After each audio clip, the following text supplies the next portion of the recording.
Howdy, all. Eck is in transit. He'll be here in a few minutes. Well, I wanted to start the show, and I'm sure most people in Toronto will be interested in this because I think many a person in the GTA was watching the Blue Jays Orioles game last night. It was a rather tense affair at the Rogers Center, and ended in I think it was the 11th inning on a 3-run home run by Edwin Encarnacion, and they should change Ubaldo Jimenez should just change his name, put gas can on the back of his jersey, because that's what he is. I mean, he came in, he gave up I think it was a walk, then a hit, and then a 3-run home run on the first pitch to Encarnacion. And it was But here's the thing: the Orioles had the best closer in baseball, .5 ERA, perfect on the season.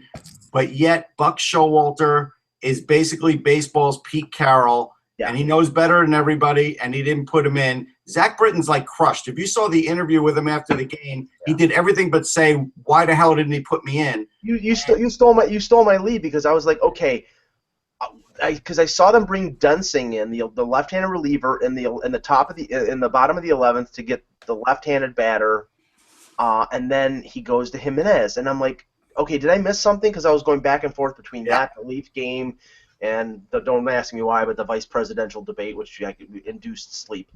But I was going back and forth. I'm like, okay, did he bring Britton in already? And I'm like, no, because I looked at the box score. He didn't bring the guy in, and I'm like, okay, if this is Mariano Rivera and it's Joe Torre as the manager, he'd pitch the guy for 3 innings. He'd burn his arm out. Yeah. And he didn't bring him in. Go ahead, Dan. Are we surprised? Do we remember in 1995 when Buck Showalter left Mariano Rivera and John Wetland in the bullpen to leave Jack McDowell out there?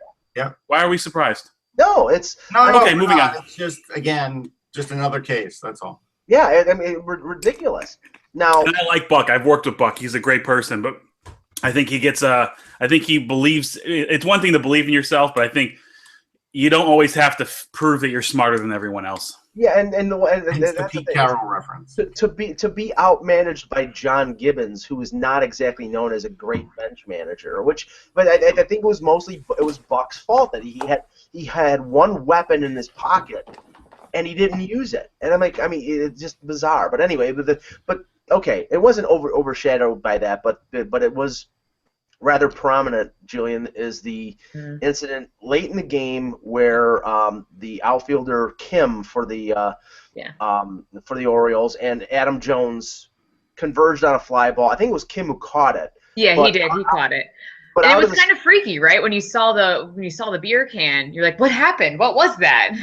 Yeah, and first of all, somebody said to me, this is just as an aside, somebody said it was like a Bud Light or a Coors Light. What the hell are they selling a Bud Light or a Coors Light at Rogers Center? It's like it should be a Labatt's or a Molson. I'm surprised they give them cans like that, honestly, because I know when I was just in Columbus, they had an incident in the MLS Cup where essentially it was like a really bad call right down by the supporters, like they're in a corner. And something happened where that was a bad call that led to a goal. Now, mind you, it's a tight game. It's the final soccer. One goal can be all you need, really. And the opposing team literally celebrated like right in front of them. And they all threw their beers. So, and then as a result, now they have them in plastic cups because it doesn't really go as far. So I'm surprised that they have actual beer cans there, because it looked like a full beer that was thrown. Wow. So, and apparently there was racial slurs that were yelled as well. But here's the thing. Anywhere you go, there are going to be fans that may behave badly. That's going to happen, especially in a game. That game was really tense. Things are going to boil over. I have seen really bad things pretty much everywhere I've gone. That's easy to find. You can find that. And I hate when people make it sound like it represents the entire fan base, because it's not true. It doesn't. I'm sure the people who were right next to the guy that saw it be thrown were like, God damn it. Like, why did he have to do that? Now we're going to look like jerks. Like, well, and the Toronto police apparently have video of the person who threw it, and they're asking them via social media to turn themselves in. Right. But here's the thing. There's definitely somebody that sat with them or near them that isn't doing it, and that's what bothers me. Jillian's right about the idiot fan, yes, but now there's this sort of code where nobody's going to turn this guy in. Really? I'm surprised somebody wasn't honestly taking a video or a picture at that time when he threw it, because the ball was coming right towards them. I'm so shocked somebody wasn't already filming it. Somebody has it on camera of that person throwing it. You know it. And let me just say this. I've been to sporting events in Toronto for most of my adult life. There's never been any kind of incident ever once at a game, at a Blue Jays game.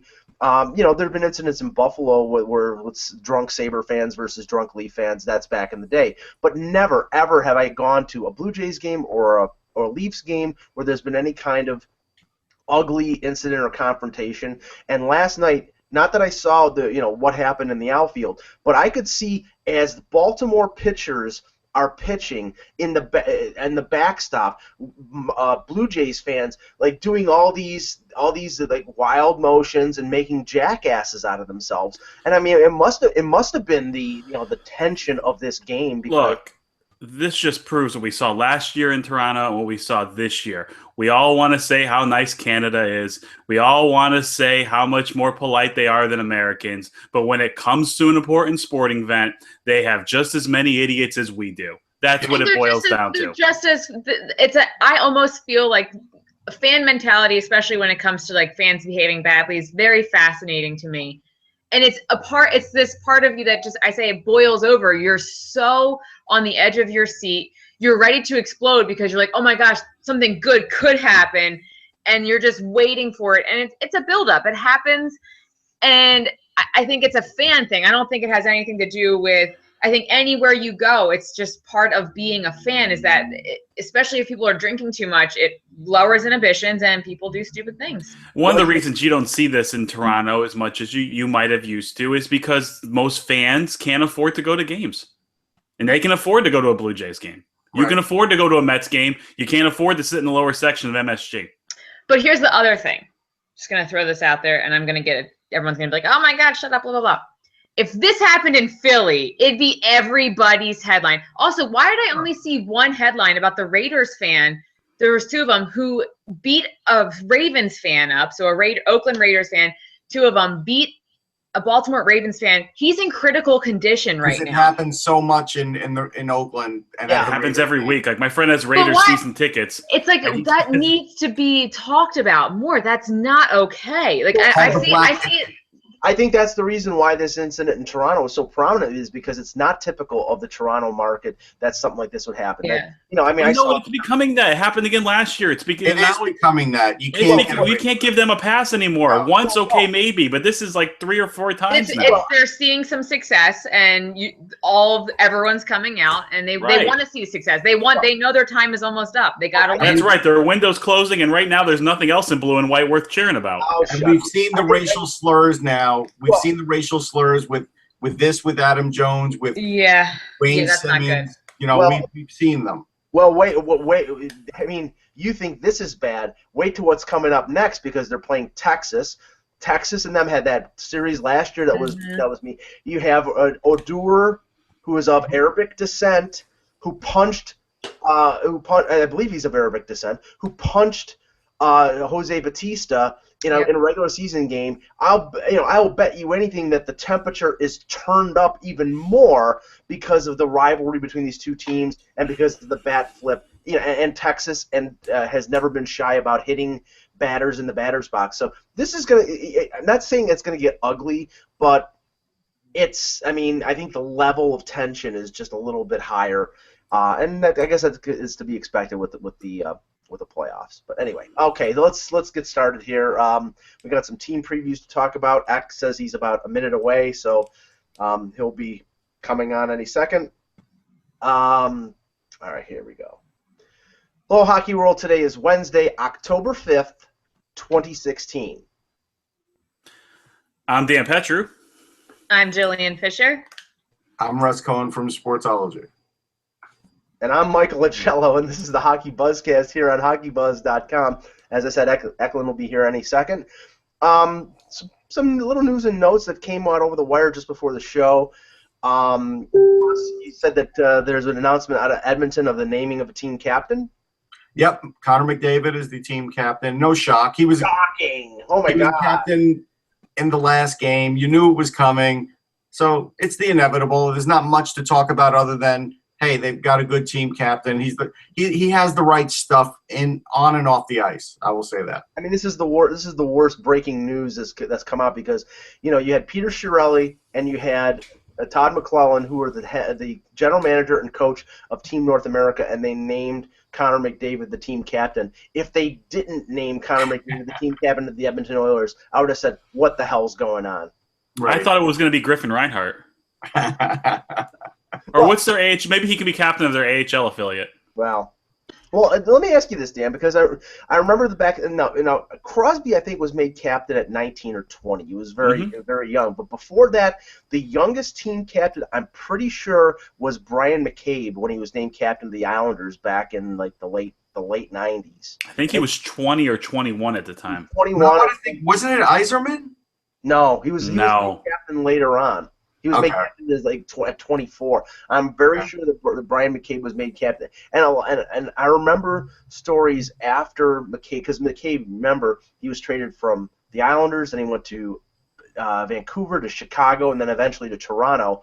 And I remember when he was in Toronto, there were stories about the fact that the pressure of being made a team captain at so young an age, especially in a big market, it was Long Island, but it was New York, adversely affected his career. Now, I think McDavid is used to the attention, but, I mean, do you think this could be detrimental to his career at all? Anybody? McDavid's? Yeah. No, not at all. No. Okay. I mean, I honestly, I don't think – this is not to diminish the C on your jersey, but I don't think it is what it was 30 years ago. I don't think it means what it, because back in the day, your best player wasn't automatically your captain. Yeah. Now, pretty much, just like your best player wins the Conn Smythe, your best player is probably captain of your team. Yeah. Personally, I think it's too young. I wouldn't give them that pressure, but I understand why they did it. It doesn't, it is what it is. I agree with you, Dan. I don't think it means as much as it did at one point. I do remember in my lifetime there was a time where your best player wasn't necessarily your captain. It was that character guy. Like Mike Keane. I remember Mike Keane was the captain of the Canadiens. Yeah, it's like there was this. It was a different thing. It seemed like it held more meaning. Like the players looked to you, and now they want to interview the best player. They may not want to interview the guy that does all of the. To me, the captain was a person who, after a bad loss, the cameras would point all to them to take the pressure off some of the other guys. And now they want your best player all the time. They want to talk to that guy. Yeah, the second wave, to me, the second wave of young captains started with Mike Richards, actually, with Philly, and that definitely weighed him down. Yeah. Oh, yeah, it did. It seemed like he didn't want to be captain. Almost, when you put the cameras all on him, it was like it was a different player. To me, they put too much pressure on Mike Richards. They wanted him to be bigger than he was. That's what my take on that. Mike Richards had his own problems. That's why he wasn't a good captain. Yeah, he did. But the reason I bring up the detrimental aspect of it, of being named a young captain, is because of the situation that's going on in Toronto right now.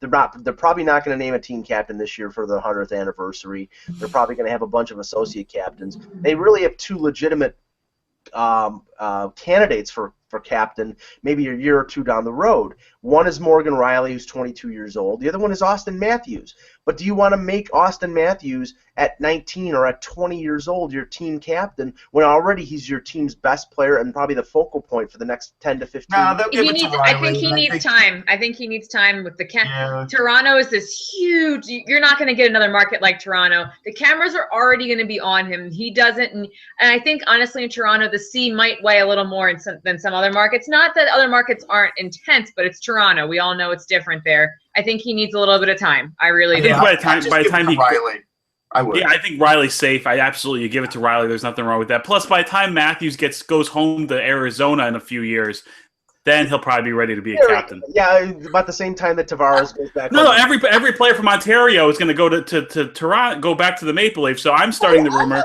right now as an 18-year-old that Austin Matthews is going back to Arizona. I'm not saying that at all. Okay. There are. Hey, it's a Toronto podcast. I got to get my shots in. There you go. Yeah, we'll be on CTV or Sportsnet right away. Ow! Oh! In case anybody missed that, I totally just hit my tooth on my cup. Which nobody missed it. Yeah. Still not as good as Eck falling off his chair, but that might be second. It wasn't even a chair. He was sitting on a friggin' big bubble. I mean, yeah, he was sitting on one of those balls. That's right. I forgot about that. It's on my Instagram account. It's fantastic. It is. It is. All right, let's get into some. Let's talk. Okay. Yeah, let's. We got some good stuff, right? Yeah. Right, but there are one more thing. There are a couple of there are still a handful of restricted free agents out there. Oh, nobody cares about them. Now let's move on. None of them are getting traded, and they're all eventually going to get signed. Frank Cervelli is reporting that Brad Treliving, the Calgary general manager, is traveling to New York to sit down with Johnny Gaudreau's agent regarding a new contract. They don't seem to be making any progress, but Gaudreau has made it clear he wants to stay in Calgary. I mean, Russ, what do you think he ends up with? Just as a, I think the main course at like bubblegum shrimp. I think that's probably the starting point. But as far you can do much better. You can do much better in New York. You can, but this is he's coming from Calgary. They may just end up on Broadway and they may just end up there. No, I'm just kidding. But here's like dinosaur barbecue or something. Yeah. I think he's going to get 6 years. I think he's going to get $7.5 million, something like that, for 6 years. I think that's the way they're going to do it. And I think they just, this way Monahan has the extra year, and I think that's what they're going to have to sign him at. I think I guess the way I look at it is this: either you pay Gaudreau $7.5 million now, or you pay him 10 in 4 years. Right. I mean, just get it over with. And I don't like the comparison to Monahan. I understand, like, oh, we have to keep everybody happy. Look, Gaudreau is shown to be the more. I know Monahan is the center, and the center is supposed to make more or comparable, but Gaudreau is shown that the puck goes through him. The puck goes through him on that team, and he's the showstopper on that team. Monahan's a great player. He absolutely is. But actually, maybe it's a little like Taves and Kane. Taves is the steady hand on the ship, and Kane is allowed to freelance and do whatever he wants. All right, well, let's start our team previews here. We're doing 3 teams today. First one we'll lead off with is the Islanders, and that's what we wanted to hold that one for you, Dan, because thanks. No problem. And we'll ask you how they will do without John Tavares once he leaves to Toronto in a couple of years. The Islanders were 45-27, 5-5 last year, 100 points. Got to the second round of the playoffs after defeating Florida in the first round. I think what I would say is a successful year in spite of the fact that they had to go through the playoffs with Thomas Greiss, their backup goaltender. You don't know how much further they would have gotten with Halak based on the way Halak played in the World Cup. I mean, Dan, tell us about what you think, the adjustments that have been made over the summer, and where you think the improvements lie with this team. I think they're going to be right. If you ask me right now what they're going to be this year, I think they're going to be right around the same. I think they're around 100 points. I think they're around fourth or fifth, maybe the fifth best team in the conference. So that could get them to the second round based on matchups. I think that's exactly where they are. They match up well with a lot of the teams in their conference. Florida's not one of them, but they do match up well with a lot of teams in their conference. I think they're good in goaltending. The World Cup really helped Yaroslav Halak maybe more than any other player outside of Carey Price. He was able to bang off the rust. He was able to show that he is still a number one goalie. And I think the tandem of Greiss and Halak, that's really good. It's the best Islanders goaltending duo they've had in years. Maybe going back to Osgood and Garth Snow. I don't know, maybe better than that. But this is the best, most stable goaltending they've had in a while. And they also have depth there. If something happens, Berube's there as well too.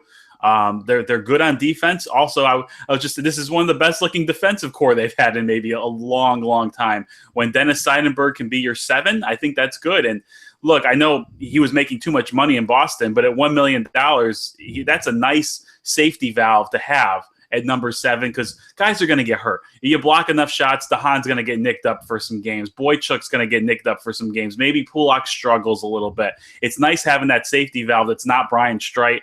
Or Marek Zidlicki. I think Seidenberg is definitely an improvement over them. Up front, I think they're good. I think they're going to be tougher to play against in the past years. I think they're going to be more physical. I think they're going to have more guys willing to get their nose dirty and go to the front of the net and score those ugly goals. I think the biggest question mark right now is who replaces Franz Nielsen's output. and it has to be either Ryan Strome or Brock Nelson. Those are the two guys. One of those guys needs to step up. I think that's the biggest question mark right now. But I think they're in good shape. I think Nelson did step up last night. He actually showed another gear skating. He looked really good last night. That I hadn't seen before, and so maybe he is going to step up. Maybe there was some off-season conditioning that's a little better than last year. So he looked good. Shamera looked really good. He always bothers the Rangers, so the fact that he's on the Islanders is a help for them. The defensive core, look, I mean, we should be saying that Nick Leddy is an elite skater in the league because he is.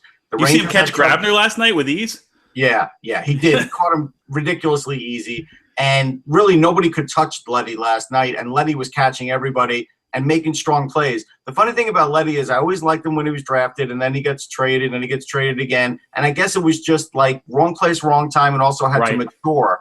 And he's totally matured now, and he's really playing great. I really do like them. I think they're probably better than the Rangers this year because the Rangers, I think, are a notch below the Islanders. The difference is, you know, you could argue with the goaltending, but the Islanders' defense is on par now. And actually, it's more on par with speed than the Rangers. The Rangers have better defenders, but the Islanders have better speed now. And Seidenberg kicked in a little last night. I liked what I saw from him.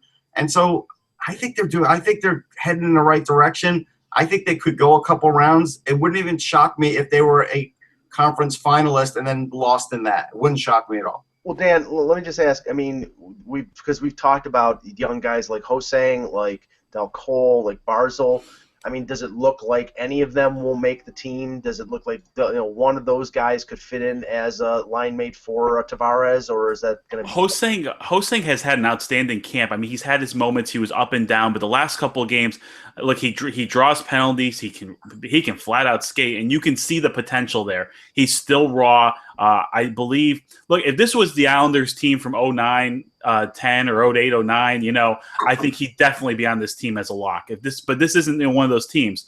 So I think since they have the option to be in the AHL, Hosang and Del Cole will be there. I think you'll see both of them at some point this season. Del Cole also showing. Look, he reminds me of Max Pacioretty. Took Pacioretty a while to find his legs and his body and put all that together. He has the talent. It's just going to take a little time. I'm not ready to write him off yet. I think he has a lot of talent. He just needs a little time. Right now, the best Islander prospect in camp has probably been Bouvillier. He has been outstanding. Yeah, he's been great every game I've seen him. And Capuano said last night is like he has a chance of getting an audition, and Barzal absolutely has a chance of getting an audition too. So I think of those two, I think you're going to see, you might see them get the 9-game look. I do expect you will see Barzal next to Tavares and Ladd as soon as Tavares gets into some game action. They want to see what that looks like. Barzal's not great in his own end yet, but you can see what you can teach that. First of all, that's what Al Arbor said. Give me the guy who can score. I can teach defense. Yeah, he's stronger and faster, and his vision's great. So I did the thought of putting him with Tavares and Ladd is very interesting because Ladd's going to give Tavares space. Barzal's going to give Tavares time. It's a very interesting. It could be a very interesting dynamic, and it's nice having that safety blanket. Is like, hey, it's not working. Let's put Parento there because you know what you get with him. Right. Eck. Hi. Sorry. Hey, Eck. I'm enjoying this discussion. Sorry, I was just watching the show. I was just like, oh yeah, that's right. Yeah, I'm sorry, just making sure my computer didn't make some awful sound there. Seidenberg, I mean, just from what I saw of Seidenberg at the World Cup, I was impressed. And that whole team obviously was impressive. And and I've always been a Seidenberg guy. Like I think that he's had his issues. But in Boston, but he's also mostly been injuries. Mostly been injuries. Yeah. He's really, when he's healthy, he's still a warrior. He's very good at one of Seidenberg's strengths has always been his ability to keep the puck in at the point. That's one of not many players have the speed that he does, where he can stay outside the zone and on a wraparound get inside the zone to keep the puck in. That's one of his. And he still has his speed. His speed was still there for sure. And it was fun to watch. This team, I'm not, this is such a hard team to predict because I'm not a big Ladd versus Okposo fan. Like that's the one thing in my mind, who I'd rather have. You watch Okposo all the time, and I've talked to other people who watch Okposo. I'm hard on Okposo. I am. Like I always said, it's not the only one. I mean, there are a lot of people who tell me, that there's a reason that Oposo was not considered for the U.S. team this year or in Sochi, that there are things about his game that people don't like. And that he's a bit of a complainer, I've heard, like that he, and that's not, it's just one of those things, whether right or wrong, you get this reputation, that he has this reputation. He needs things perfect, like the ice. He was complaining about the ice. He's like how Lundqvist has to feel perfect. Yeah. Oposo needs perfect situations. Yeah. But he's not a power forward. I don't care. I don't know who decided in the national media that Kyle Oposo is a power forward. When you score that many goals and you're that size, you're a power forward. That's the issue. Yeah, they just tag you with it, but it's not true. Yeah, right. Exactly. One more player before we move on. One more player that I have to give a shout out to because he has really come on strong is Adam Pelech. He looks like he's going to be an NHL defenseman. He will be. Yeah, no, I agree, and I wanted to move on. Jillian, you have anything to add for the Islanders? I have nothing that would be really of value, so I'm going to keep my mouth shut right now. All right, yeah, Dan is very knowledgeable. You guys have already touched on everything. Sometimes it's good to sit back and listen to the debate. Yeah, you're very good about it. I appreciate that. All right, so let's go in this. Let's go to Columbus first because this is the team that we talked about a lot, over the years. 2 years ago, they were everybody's darling. Like they came out of the playoff series with, where they gave Pittsburgh all they could handle, and what was one of the most exciting playoff series I've ever watched. Like for a first round series, the Penguins Columbus series was phenomenal. It was incredible. They had the Penguins on the ropes. The Penguins managed to pull it out, but it was so friggin' close. And they could have easily, and if they won that, who knows what would have happened? They could have gained some momentum and gone on from there. But they didn't. And the next year, you saw tons of injuries. Just injuries beyond reason, injuries that washed the season out. And now, and then last year comes just a horrible start, like a really, really bad start. Their coach gets fired. They bring in Tortorella, which is bringing in Tortorella, and so they got Tortorella in there, and he actually did get them playing better and getting them believing in themselves. And for all you can say about Tortorella as a coach, for Team USA, you really can't compare that to him as a coach for the Columbus Blue Jackets. No. Very similar, very different things. But one's an international tournament, one's a 82-game season. And Tortorella's style is a long game style. It's got a long tail to it. It's going to run over periods of time. It's not. He has a burnout factor, no question, but he also has, you can't convince a player that's going to not be with you in a week that they've got to work hard versus a player that's going to be with you 4 months from now. That's what you ran into the USA. Like he couldn't get those guys to block all those shots on Team USA because they didn't want to block those shots on Team USA, and they knew that this was a short tournament. They're not going to go risk their season on it. And that it's also two different styles of game. I mean, you're playing against Canada, which is speed and lots of goal scoring, when you didn't have the ability to really combat it. Right. I just don't think with all the young players that Columbus has, I don't know if Tortorella is the right guy to be developing those players. Because if he has his way, that he'll want them all to. Like I said, Tortorella would have been a great coach to the Soviet Union because he wants everyone to be a third line center. But let's get into some acquisitions and departures first, and then we'll get further on this thing. Acquisitions: Pierre-Luc Dubois, who they picked up with surprisingly, they shocked the world by taking a player that might not be able to play for them this year right away. And I don't get the impression he will. I don't know. I disagree. I think he's talked to somebody today, and they were very, very. This is very much in the air. Put it that way. Well, you gotta remember that they're implementing a position change with him. They want him to play center. He's played wing and center in junior. Right. Some of them want him to play center. Some don't. The thing is, if they don't. I mean, let's get down to because the issue is this. I mean, they don't have a first line center. Okay, this is a team without a first line center. Right. Sam Gagner is their first line center, and they picked him up for $850,000. And he's a stopgap first line center for them. That's how they see him, and he's going to come in and help get points and help set up some of their talented wingers. But that's not. Can Dubinsky be a first liner for them? Yeah, and I think actually Wenberg is. Wenberg had been playing first line last year. Yeah. Yeah. I think you'll be surprised when you see, because I talked to some people today. I think you'll be surprised when you see how much time Gagner gets on the first line there. If that's the case, then they're in trouble because not necessarily. Gagner. It depends on it. It depends on a lot of things. Gagner is not the greatest player in the world, obviously, but he's also not the worst. And I have nothing against Sam Gagne. I think he's a very talented player. But when you're talking about I mean, this is a team that knows that they don't have a first line center. This is a team that's not going to be, I mean, ideally, this is a team that wants to be. When you get to the playoff, when it comes February or something like that, they want to be either 4 points in a playoff spot or 4 points out of a playoff spot.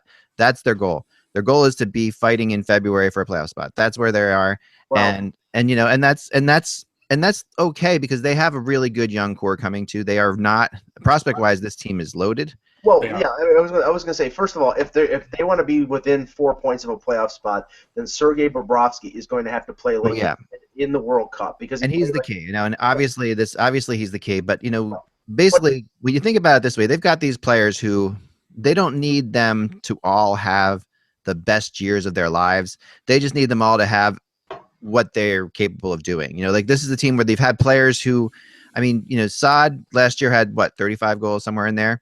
That was a great year for Saad. He doesn't need to score. He can score 30 goals, but you need to get these other guys going, throughout the lineup.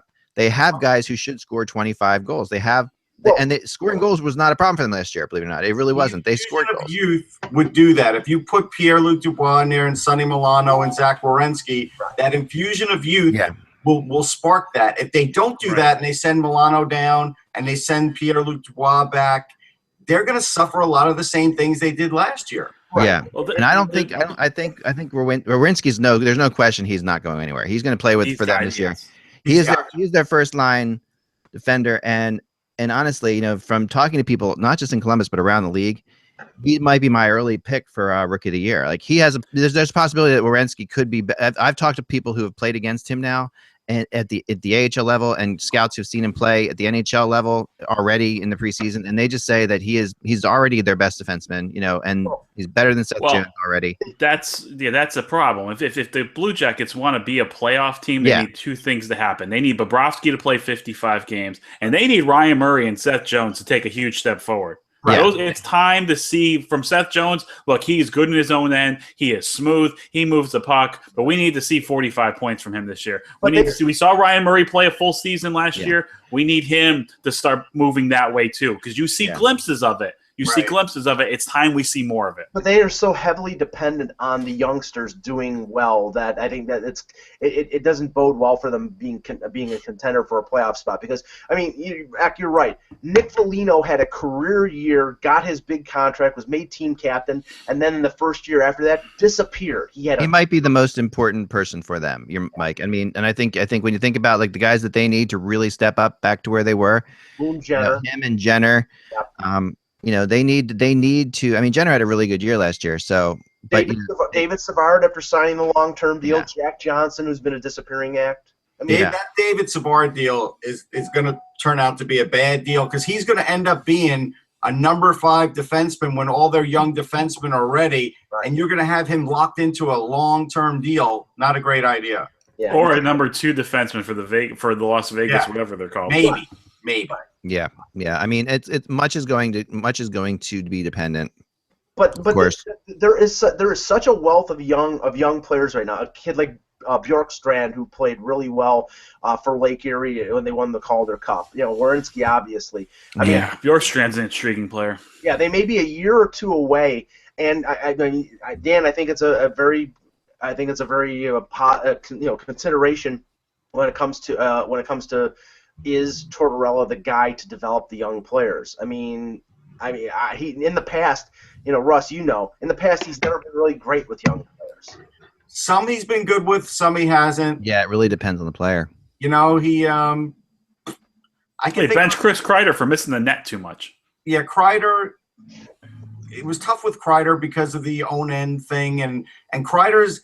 I don't think Kreider had the same hockey sense early on that maybe Milano has now. So while Milano may have a little trouble in his own end, he's got better hockey sense. So I think mellower Torts can deal with this. I'm not worried about that. I'm just worried about Torts just saying I'm going to use different guys. That's what I'm worried about, rather than him saying I can't teach these youngsters, because he likes a certain kind of player, and if he sticks with too many of those, that would be a worry. They also have a prospect killing it in camp right now. and talking to everybody, and that is Marcus Nidavara, defenseman, Finnish defenseman. He is he's making a big case to make this team. I've talked to people, and he really has been impressive. He's a puck moving defenseman, a Finnish defenseman, and he's somebody to kind of look out for. And this is there. You're right. I mean, this is a very, very young team. Now that can go a lot of ways, and is towards the right coach for this team. It's so hard. It really does depend on. I think a lot on like guys like Brandon Dubinsky selling towards to the other players. Like there's players who are going to have to make the other players buy in. That's how it works. There's one saving grace with this organization after years and years. I think it's been 3 or 4 years in a row that Bobrovsky has gotten hurt in the middle of the season, and it's really tanked their season. Yeah. They actually have a plan B this time around because Korpisalo played really well last year. Yep, the ironic thing is Korpisalo went down to the minors for the Calder Cup after Bobrovsky came back, and Anton Forsberg, who could be the worst goaltender in professional hockey, was the main. That's not fair. I mean, I agree that he had a horrible time in the NHL, but right. He was the worst goalie in hockey. He was, but he also, Who was that? I'm sorry. Who was the worst goalie in hockey? Anton Forsberg. Oh, it wasn't even close. If I was playing DraftKings, if Anton Forsberg was starting, I'm stacking the other team's forward. I won every time doing that. I'm not joking. He did, like Mike was going to say there, he did go crazy in the playoffs and helped them win it was really good for the He's a quadruple A goalie. That's the thing about him. Yeah. And I guess he's their third string goalie. If it gets to him, we're in, that's issues. So, I mean, that's, I would be shocked if Columbus is a 500 team. I think that's the question. I think that's what you have to look at here. Like, Jillian, if you were a fan of the Blue Jackets, would you be comfortable with all of these young players and Tortorella as your head coach? No, not. I think more eyes are on Tortorella in the hockey world after the World Cup of Hockey. I think for Columbus Blue Jackets fans, they can look at their AHL team and say, hey, we did some good stuff there. Maybe we have some good people coming up. But this season, I would not be looking forward to a playoff run or even that exciting of a season. And I am a little worried about Tortorella and these young players. There's too many of them, and his style is so specific that it just makes me nervous to see what happens. I wouldn't trust that he can handle developing all those young players. That's a great point that you said that, because in New York, it was 1 or 2 players he was trying to put into a lineup. It was one young guy. Even in Tampa, one young guy here, one young guy there. There's like 12 young guys here. A lot. It's a little disconcerting that they lost their AHL coach to Colorado. That was a weird. I mean, because he was so good for them last year. Yeah. And timing just is everything. It's just. I'll say this: Werenski is definitely a more mature kid. He's not going to have to worry about Werenski, and Pierre-Luc Dubois is the son of a coach, so I don't think you're going to have to worry about that aspect with him either. So I think that helps him a little bit. Jillian, I have a question. If you were a Jacket season ticket holder, would you be comfortable sitting next to the cannon? No, it is really loud. It is, but it is something that's part of Columbus. I think if I'm a fan, I love that other people hate it. Okay. Yeah. I mean, and who was the player that complained about it? Wasn't there a player that complained about it right in the World Cup of Hockey? I'm pretty sure it was a Team Canada player, but I can't remember. Yeah, they complained about it. I mean, if it's making other people mad and it's pissing other people off, if you're a fan of the team that you're pissing other people off, like, yeah, that's right, we're pissing you off. What? It really got people mad at the All-Star game. That was a problem. And I said, that's a little different. That was a little bit extreme. But they should have been ready for it. I was like, that this cannon's going to get shot off like 30 times today. You knew it. It is really loud, but that's the point, right? That's the point. I It's think supposed to be loud, obnoxious, and I like it. I don't care. Yeah, I mean, I don't know if I'd want to sit next to it every game. Yeah, the All-Star game, it was like reenacting Gettysburg. I mean, I don't know. I spent some time next to Sharky, in San Jose, who was banging his drum like. Oh God, those drums! You can hear those drums throughout the entire stadium. I know, and they would be right next to us in the press box often. He would come over nowadays like, "Get out of here, Sharky." Yeah, I like Sharky. He had it right. He did. He was really rough, but I don't know. I'm the worst thing that Columbus has going for them is that they're in the friggin' Metro division. Okay, at the end of the day, this division is going to have probably 5 teams make the playoffs, and it's a very good division. It may be the best division in hockey, and I think it is actually this year. That's a little. I think this is the best division in hockey. I mean, they have the Stanley Cup champion. They have the President's Trophy winner in this division to start off with, and after that, you still have the Islanders who are up and coming. You have the Rangers. You have the Flyers who are up and coming. Yeah. I mean, this is a very, very good division, and Columbus is. Then you arguably have three of the worst teams in hockey. Then you have Columbus. No. Devils. I think Devils are close. Devils are getting better. Carolina's trending upwards too. Yeah, we'll talk about Carolina in a second. Yeah, I would. I've learned nothing, Mike. It's never to call the Devils one of the worst teams in hockey. Okay? Yeah, don't ever do that. Right. That never works. Whenever I pick them to finish out of the playoffs, they go to the Stanley Cup Finals. You know, like that's just I cannot. I have such a tough time with them. The thing though about Columbus is that even though they might be in a tough division, that doesn't mean that they're good enough to make the playoffs. Like, so I don't want that to, like, when you say yes, they're in a tough division, that's true, they are, but that doesn't mean that they're going to be in the playoffs even if they weren't in a good division. They're not a good enough team in my mind. Well, they're going to have to knock off either the Flyers, the Flyers, Islanders, or Rangers to make the playoffs. They're going to have to be better than one of those three teams. No, that's not going to happen. Yeah, I don't see it this year, but I see them doing better. You can make a case for the Devils doing that, but I don't think you can make a case for Columbus doing that. Yeah, and that's I mean, somebody's going to collapse. It always happens. Some team's going to be way worse. Than, Absolutely. You think it's going to be. It could be Philly. It could be the Rangers. I don't think it's going to be the Islanders, but it could be either the Flyers or the Rangers. It could. Hey, you can't predict injuries either. You can't. That's true. Which we can. Let's hope Bobrovsky doesn't get hurt, right? That's the biggest. That to me is the biggest question mark. So. Yeah, and if he plays 55, 60 games, they'll be playing meaningful hockey in the second half of the season. I will say that. If he's another Vezina Trophy candidate, then they're in the playoffs. Right. But if he's hurt, they're in the Nolan Patrick watch. I think though for Columbus, the most important thing is it'd be nice to see them playing, like Dan, you said, meaningful hockey. If I'm a fan, that might be the one thing I'm hoping for is like, can we just get some games that actually might mean something, even if we're not thinking it's going to go anywhere? Wouldn't it be nice to feel like we kind of are in it a little bit? Right, 4 points out in March or something like that, yeah. It doesn't behoove that organization to rush Dubois. It might be better off for them to have him go back to the queue and play center for an entire year, play in the World Junior I believe he's eligible, he'd only be 19, play in the World Junior, and then come in and make a bid for the #1 center job next year. Because if you're going to convert him to a new position, especially going from the wing to center in the NHL, that is a tough conversion to make. It is. It is. I would prefer to play him on the wing this year, but if they're dead set against center, Mike's probably right. Yeah, I mean, I don't know. It's hard to say. I haven't gotten an impression yet. I do know that he's going to. You might see him get the 9 games or something like that and see what happens. See what happens from there. But that's kind of what I would guess. But yeah, let's move on to Carolina. This is a team that no one gives any respect to. I have to say I will actually give some respect to them because there have been 2 instances in the last 2 years. People have expected them to be the bottom team in the league or one of the bottom teams in the league, and they've overachieved both times because Bill Peters gets as much out of players as any coach in this league. He's of the Mike Babcock school. He was Babcock's assistant in Detroit. They finished over 500 last year, and that team had no business finishing over 500. Right. There was a lot of injuries, a lot of players in decline. They got rid of Eric Stahl, and now if you look at the lineup now, the trade that they made with Chicago, they bring in a Teravainen.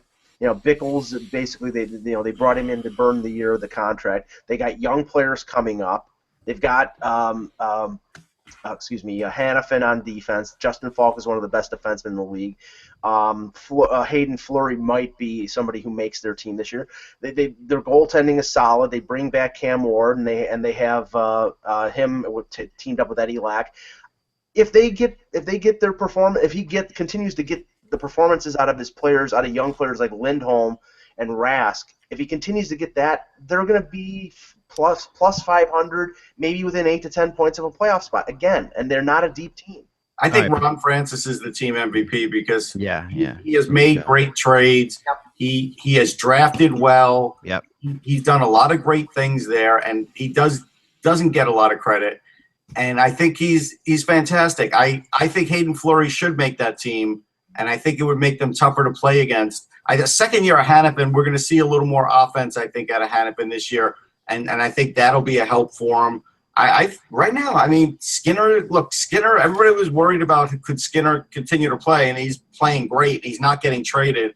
Every year, there's a Skinner is going to get traded thing, and it never happens. Yeah. So, and he's a key guy for them. I like him. I just don't like him to make the playoffs, but I still think they're trending upward. You guys have missed. I don't think they're there yet. And Teravainen's going to do really well for them. I think people are going to be shocked how good. I think Aho will too. I think Aho's got a real chance. See, I think that's the player you guys are missing. That's really going to be a big player for them. Is Sebastian Aho? He'll be a big player. He was impressive, very, very impressive in the World Cup. Honestly, I mean, I know the team didn't score goals and everything like that, but they when just watching him do things with the puck when he's away from the puck, the way he moves around, he definitely has like a Saku Koivu thing to him. Yeah, you got to reel him in once in a while. So he's got to be with a veteran because sometimes he gets a little too crazy with the puck and then doesn't know what to do. But he could penetrate the offensive zone like as good as any rookie in the league. That's like right now when I look at their projected opening night lineup from different websites, and I looked at their depth charts. They have, some people have Aho, Lindholm, and Teravainen as their third line. That to me is not a third line. I think that if you think about that, you have really some serious, you have some serious potential there in your first three lines. I mean, they have a couple line twos, basically three second lines on this team. And, I mean, Skinner, Rask, Stepniak always comes in and does things. He puts up points. He's a great person in the room. And Nordstrom, and Stahl. I mean, you've got players there that really can help. And the defense is good. I mean, the defense is really it's not as good as everybody in the division. That's the problem. We could only name you three deep that are really good. The other three. Yeah, I mean, Ron Hainsey is a bottom pairing veteran guy. I mean, we're still waiting for Ryan Murphy to come to the forefront. And the thing is, the way the league is going right now, Russ and I have talked about this. Yeah. Ryan Murphy is the prototypical defenseman that can succeed in this more skating-centric NHL because he can fly. He's got really good offensive instincts. He just is too small. Has been too small to really have any kind of success. But this is now the time where he's in his early 20s. He's had some experience. Yep. If he starts to turn it around, there's a guy who could be a top 4 defenseman for them as a complement to somebody like a Hannafin, who's a big guy. Yeah. How do we feel about their goaltending? Microphone. So come on. It's almost like at 40, you set like a timer for 45 minutes in. It's like every time it's like at like 40 minutes in. Yeah, it's fine. 40 minutes in, you should okay. Pull it. I'll ask the question again. Real quick, Dan, I was watching a podcast the other day.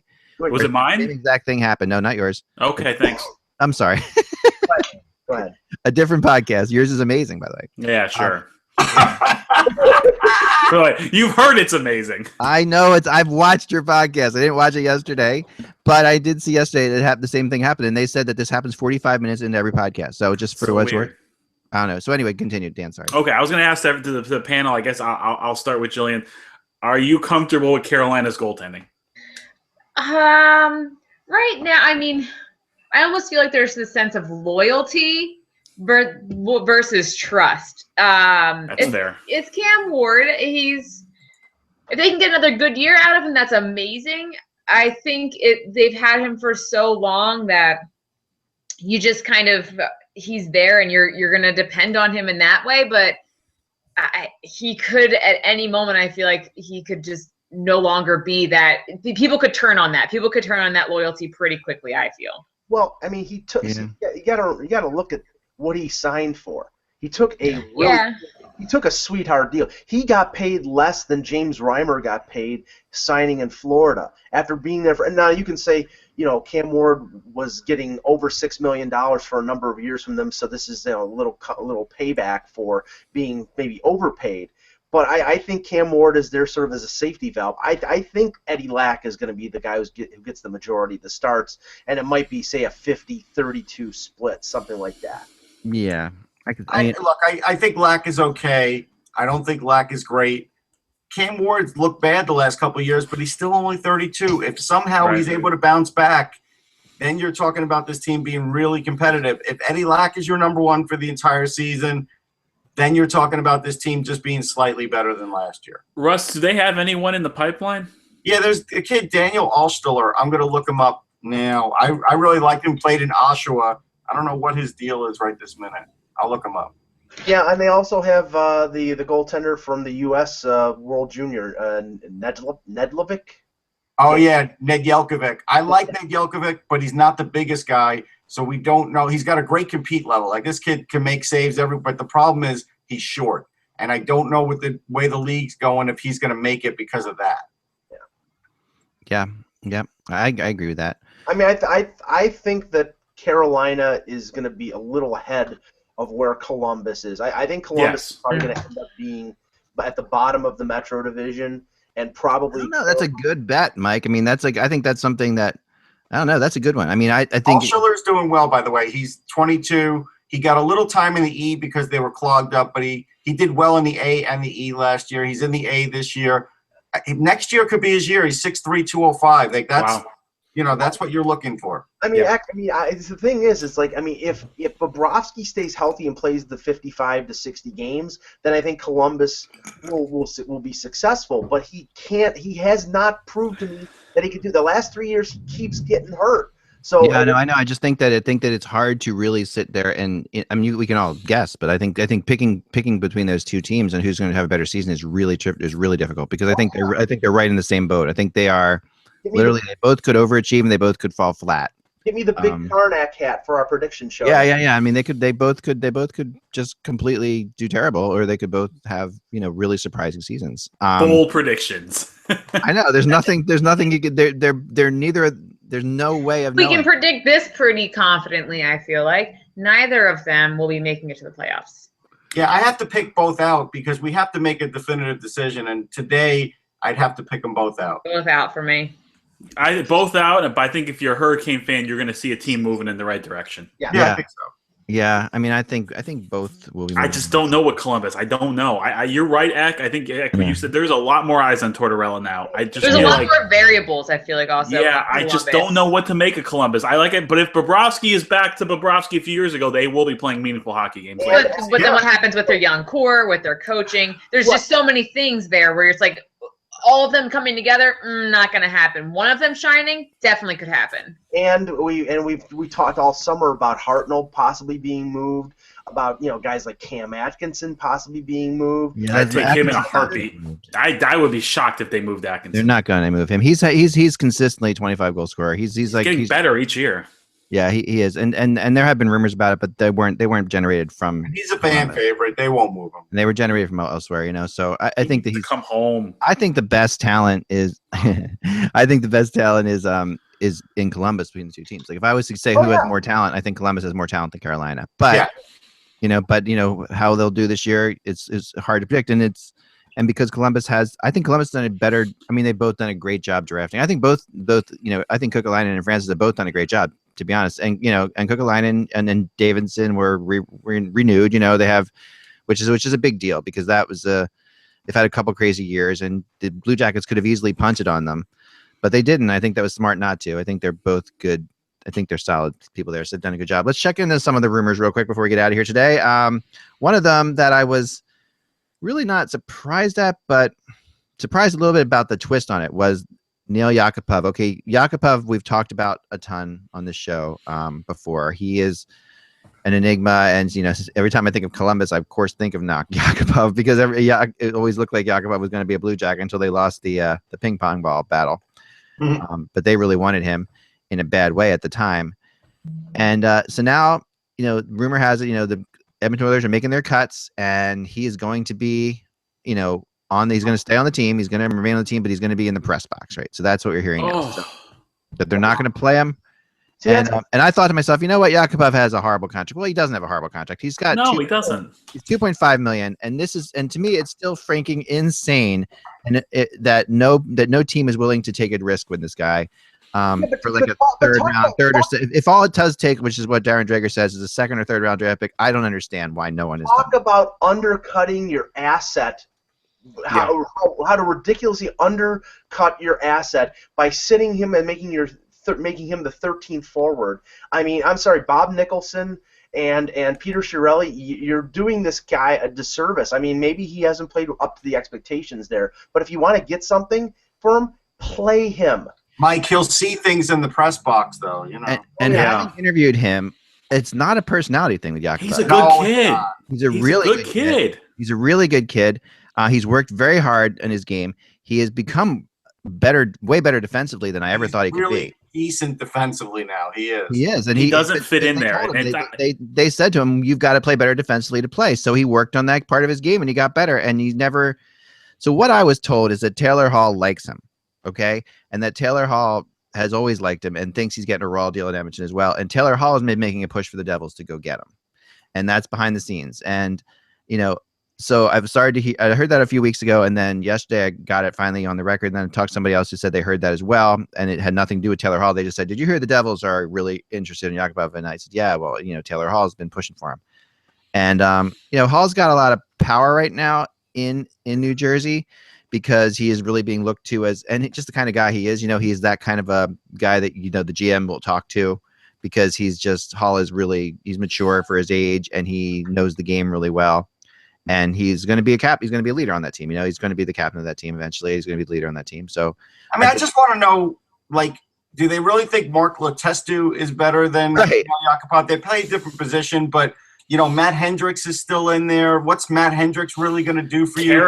Character. I know. It's just Zach Cassian. He's penciled in. Yeah. Do we need to go there? I don't. And I've talked to people at Edmonton who watch every single Edmonton game, and I watch a lot of Edmonton games. Who hasn't watched a lot of Edmonton games? They're a fun team to watch. And scratched our heads. All of us. I know Edmonton fans are out there saying, "Well, you don't know what's wrong with Jakubov, and there's really some things that, and we're Okposoing him or whatever, that kind of thing." But I think that it doesn't. It's just this is an example, maybe like Okposo even, where a new environment might actually help him. He needs to get into a Russian community too. Get him in the new environment, but keep him playing until he goes there. Right.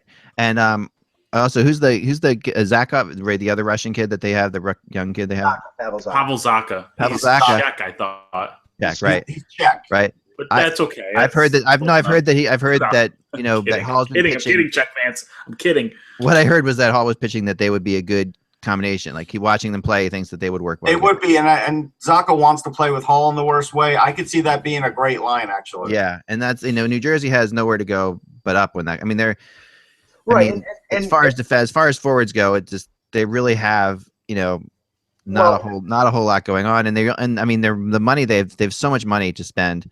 And for a $2.5 million contract would mean nothing to the Devils. Well, honestly, if you're looking for a potential, like an area of need that New Jersey could solve for Edmonton, because we know that New Jersey, after trading Larson, isn't going to give them another defenseman, and I don't know if they really want to give up draft picks. New Jersey's stacked with goaltending, and right now the heir apparent in Edmonton is Laurent Brisson, and he's not really that much of a. I think he's an okay prospect, but you've got. With New Jersey, you got Mackenzie Blackwood, their second-round pick from last year, Scott Wedgwood, who played really well in the Calder Cup playoffs last year, and they've got Kincaid and they got Schneider. So they're stacked in goaltending, and they can't protect all of them. So that might be a guy who could go to Edmonton in a deal for a Jakubov. And Schneider's going to play all the time. Games. And is Drake Kagula going to play over him? Dan's seen Drake Kagula play. He's okay. I don't know. All right. I have seen him play. He's okay. Yeah. I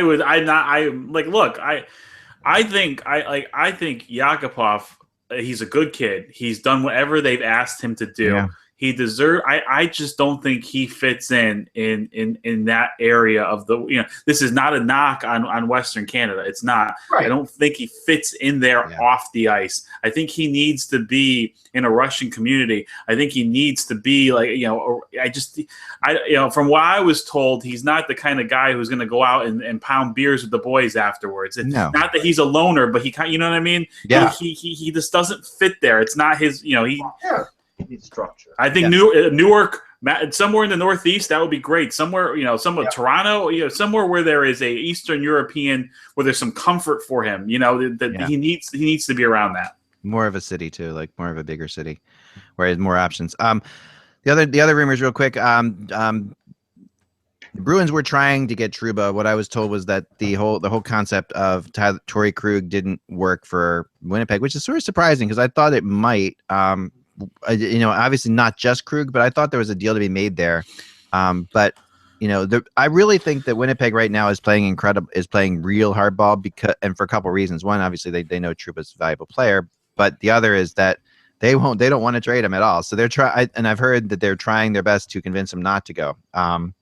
And that, there have been all sorts of interventions and all kinds of things going on where they've been talking to him. And it doesn't seem like it's getting anywhere right now. But because they know a good start would be playing him at the position he wants to play at. That's always right, a good start. Right. How about moving Dustin Byfuglien up to the wing?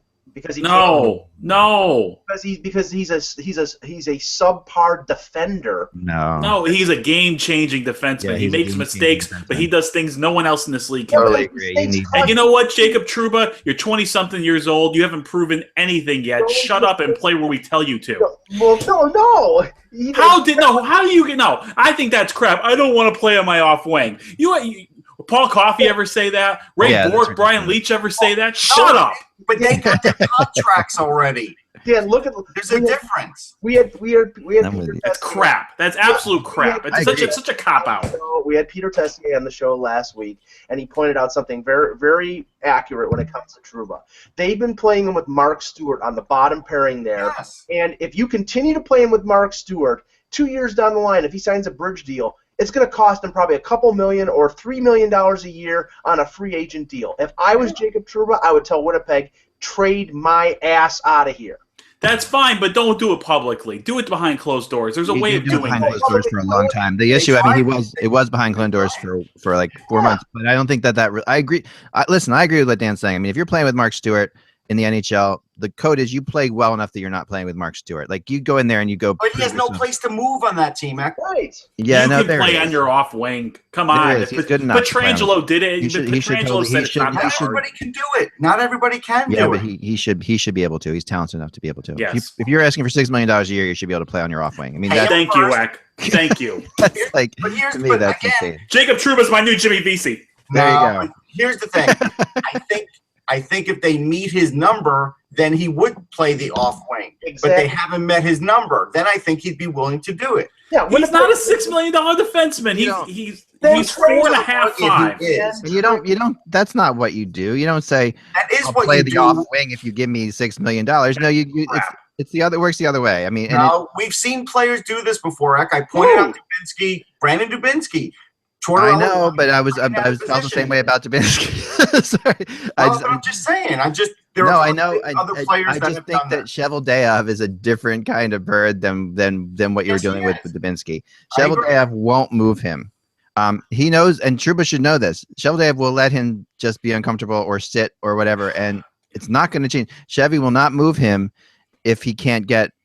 Look at Evander. No, but they need to make the playoffs too. He can't sit on it for. Well, here's the thing too. I think you need to see if Morrissey can step up and Morrissey's ready, and some of the other if some of the young defensemen they have can prove that they can be bottom pairing defensemen, which is where Trouba was playing, then you trade Trouba for the best player available. Yeah. Don't pigeonhole yourself and saying I will only trade him for a comparable player because you're not going to get a comparable player. If Morrissey were ready or any of those guys were, they would have done it already. Yeah, and you are not going to get a comparably aged, comparably talented player for a left shot D for Trouba. No general manager out there. I've looked at every one of the 30 teams, and nobody is going to give up. Like Toronto's not going to give up Morgan Riley. Anaheim's not going to give up Hampus Lindholm. Nobody's going to give up a player. The Rangers would give up Brady Shea. That is the guy that they would give up. But would you pay him $6 million? Then you got to pay him too. You'll admit, Russ, that Brady Shea is at this point not as good as Jacob Trouba.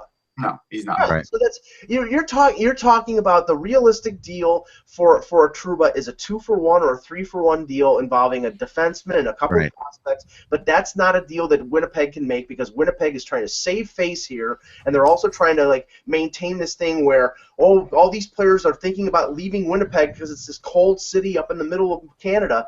Well, honestly, if you don't want him to leave, pay him. Otherwise, shut up. But no one has left Winnipeg. That's the thing. I mean, and you can sit there and say that that's true, but no one has left yet. I mean, and if 1 or 2 players leave, that would be expected. Yeah. I mean, it's not like, but no one so far. I mean, everybody thought Byfuglien was going to leave, and he didn't leave. So yeah, but they overpaid him. As bad as people say, it's not. These players don't mind playing for Winnipeg. They realize a lot of the Winnipeg players do want to win, and they do realize they've got a heck of a young, good young team coming up, and they realize that they're going to be one of the best teams within the next 2 or 3 years. They're going to be one of the best teams in the NHL. So I mean and I think that I really do believe that about the Winnipeg Jets. So no, but they put up with more. They put up with more hiccups with Scheifele, and Scheifele has paid off. But it seems like they're not even willing to deal with any of these hiccups with Trouba, and it's like, you know what? I'm willing to give him. I give him all the leash he wants. I'm not paying him $6 million. I'm not. I'm sorry, and I don't want a guy on my team that won't like. Look, Jacob, if you want to play over Tyler Myers and Dustin Byfuglien, they're great players. You got to show me that. Or if you got to play on the off wing, it's not. Right. You can play if you want $6.5 million, you should be able to play on the off wing. It's crap. One thing that Cheveldayoff has done, and one thing that has been a smart thing for the Jets. The guys that they're locking up on long-term deals, Wheeler, Byfuglien, they're from Minnesota. They're from fairly close to where Winnipeg is. Sure. Right, that's South Winnipeg, basically. Right, exactly. Yeah. They don't mind being in the frozen tundra of the American North or the middle of Canada, and signing long-term deals because they're close to where their family is. They're close. They like the climate. I agree. And no one asked for a trade from the Oilers in the '80s. I mean, it's like that. If you're a good team, that matters too, and that's what a lot of these players. Trouba not. I think what's really disappointing to a lot of the players on that team is Trouba's wanting to leave and not realizing that he could be a part of something really special there, and they want him to be a part of that. I mean, again, I'll tell you the elephant in the room with this team. It's Toby Enstrom. That is blocking Trouba from playing where he should be playing, getting paid the right way. Right. He's an aging, smaller defenseman who really has not had a good year in years. Yeah, and that is baffling to me too. I agree. Only a left-hand shot, but okay. That is baffling. So finally, the Islanders, Phoenix Coyotes rumors. I don't know how much I can say about this, except for the fact that it's a really interesting rumor. This is a team that has. This is something that I did not expect coming in. I will write about this more. I guess I can let you guys guess a little bit. I was gonna say whenever you're putting Arizona and the Islanders together, and I might be completely wrong. Siblings. Exactly. I think Ryan Strome going to Arizona, but then when I think of what would be going back, it's not going to be a Duclair. It's not. Could it be a Christian Dvorak? It could be Dvorak. Yeah. It would make no sense for the Islanders to take a prospect. They need a first-line right wing. So if Arizona wants to make a package for that, other than that, I can't see it happening. So what's your guess? They need a first-line right wing. What's your guess then? The rumor must be Strome to Arizona. Remember, without the buzz, it's just hockey. We will talk to you tomorrow.